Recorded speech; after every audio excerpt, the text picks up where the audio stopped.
Proper maintenance of battery packs in material handling equipment is essential to prolong the life of the batteries and protect the investment in these expensive and key elements of your machinery.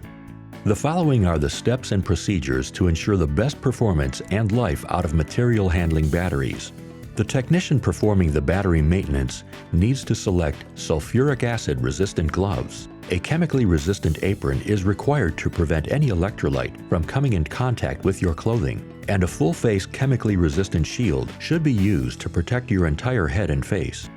Disconnect and inspect the main battery connector. Look for cracks in the case and frayed wires going into the connector. Check the voltage of the battery pack through the connector with a volt-ohm meter. Meter with correct polarity. The voltage should be 26 volts DC for this application. Remove all of the caps from the battery pack and perform a visual inspection of the fluid level in all cells. Some battery packs have a fluid level indicator to show that levels are correct.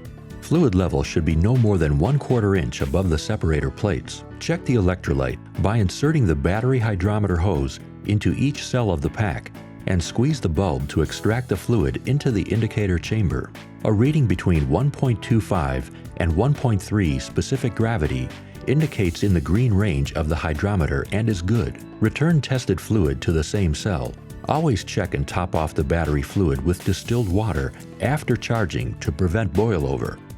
Here we are using a battery watering system. The battery watering filler nozzle has a tip that should touch the separator plates to ensure the proper amount of water is put into the cells. The yellow sleeve is a stopper and is adjusted to match the battery type. Water automatically stops flowing at 1/4 inch above the plates. Complete the watering check and replace all caps.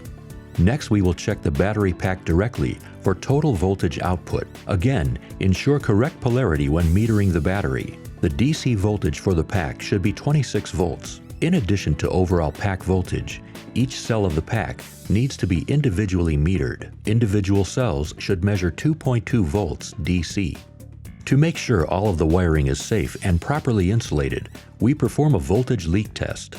Place the positive probe of the VOM to the red terminal of the battery pack.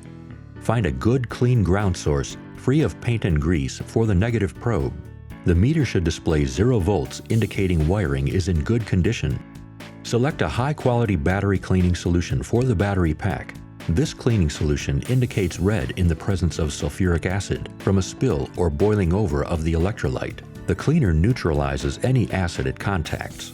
You can remove the plastic caps from the battery connectors to find important information about the cells and battery pack, such as model and serial numbers, quantity of plates, and amps per plate. Replace the plastic caps over the lead connectors and properly dispose of cleaning materials. Close the lid over the battery pack, making sure not to pinch or damage the connector or cables. Test the material handling equipment to ensure proper operation. Please follow the safety procedures outlined here to help protect against injuries. Visit Fallsway Equipment on the web at fallsway.com. Or for more information or to schedule battery maintenance, call our Akron headquarters or Youngstown branch at 800-458-7941.